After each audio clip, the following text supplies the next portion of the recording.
Joshua chapter 3, verse 10 says, "And Joshua said, Here is how you shall know that the living God is among you, and that he will without fail drive out from before you the Canaanites, the Hittites, the Hivites, the Perizzites, the Girgashites, the Amorites, and the Jebusites." And so Joshua is continuing his statement to the people. He's talking to the people. It says this in verse 10. Joshua said, "Here is how you shall know," keyword know, "that the living God," we're going to come back to this right here, "is among you, and that he will without fail drive out all of these people: Canaanites, Hittites, Hivites, Perizzites, Girgashites, Amorites, Jebusites." Okay, here's how you will know. And what we're going to get on into in the next few verses is the fact that God is going to literally stop the river, the Jordan River. It's going to stop flowing. There's going to be a divine invisible force field, a dam blocking the water from flowing. So literally all of Israel is going to pass over to the other side. They're going to be opposite of Jericho. And everyone in this area, this region, they're going to hear this news. They're going to see exactly what took place. And they're going to know that Yahweh is coming. So not just the people of the land, as we've seen in Joshua chapter 2, Rahab said, we've heard about what your God did for the Red Sea when you left Egypt. We've heard about what your God did in all of these other examples. Well, they're all going to see and hear exactly what their God is going to do, what the living God is going to do. He is going to part this river. They're going to cross over this river onto the other side. They're going to see this, hear about this. Not only the pagan nations, but also the nation of Israel, God's people. This is how you shall know that the living God is among you, that he is with you, and that he will without fail fulfill all of his promises by driving out the Canaanites, the Hittites, the Hivites, the Perizzites, the Girgashites, the Amorites, and the Jebusites. God is going to do this, and here's how you can know it. Because you are about to see literally a wall of water, and all of the water stop.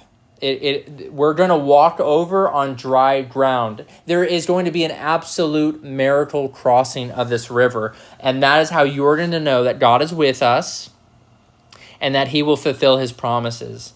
Every word that God has spoken to you, this is what the book of Joshua is about. He's fighting our battles. He's fulfilling his promises. He's faithful as always. And so Joshua chapter 3, verse 10, Joshua is telling them, when you see all of these things, you will know for certain, that the Lord is with us, that he will fulfill his promises.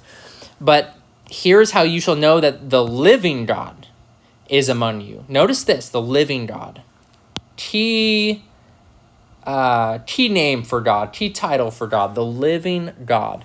God is not like the idols of the land made of wood and stone and gold and silver, whatever the people of the land have crafted or made with their own hands. God is not like that, because all of those idols are lifeless.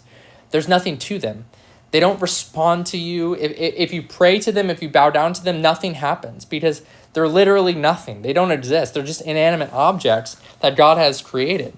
But our God is not an inanimate object. Our God is the creator and sustainer of all the universe. He made all of life, and all of life finds life only in this God. He is the living God. He is alive and well. Later on during the time of Elijah, he's interacting with 400-ish prophets of Baal, and he basically put them up to a contest. Let's see whose God answers first by calling down fire from heaven. And the 400 prophets of Baal, they're cutting themselves. They're working all day long, chanting and doing everything they can to try and get Baal to respond, to throw down fire from heaven, and nothing happens. And so Elijah starts making fun of them. Maybe he's in the bathroom, or maybe he's on vacation. Maybe he's asleep. Maybe you gotta wake him up. Chant louder. Nothing happens. And so then they're like, well, you try then. And so Elijah goes, and he actually makes the whole thing as wet as possible. They're dumping water on it, because he wants to show that this is a divine miracle. And then he just prays, and all of a sudden, fire comes down from heaven. We do not serve a silent God. We do not serve a dead God. We do not serve a fake God. We serve the living God.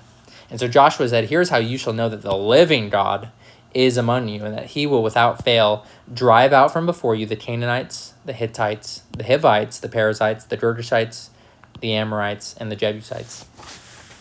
Now, these are not all of the people groups that are in the land of Canaan at this point, but I want you to see something very clearly. He will, without fail, drive out from before you the Canaanites and all of these people. Wait a minute, I thought Israel did. But take note of that. This is not Israel's battle. This is God's battle. God is going to do this. He is going to fight our battles. He is going to fulfill his promises. He is going to be faithful as always. This is what God is doing. This is his mission. He will, without fail, drive out from before you. He will do this. You don't have to do this. He will do this. Obviously, we have a part to play, but this is what God is doing. He will, without fail, drive out before you the Canaanites, the Hittites, the Hivites, the Perizzites, the Girgashites, the Amorites, and the Jebusites.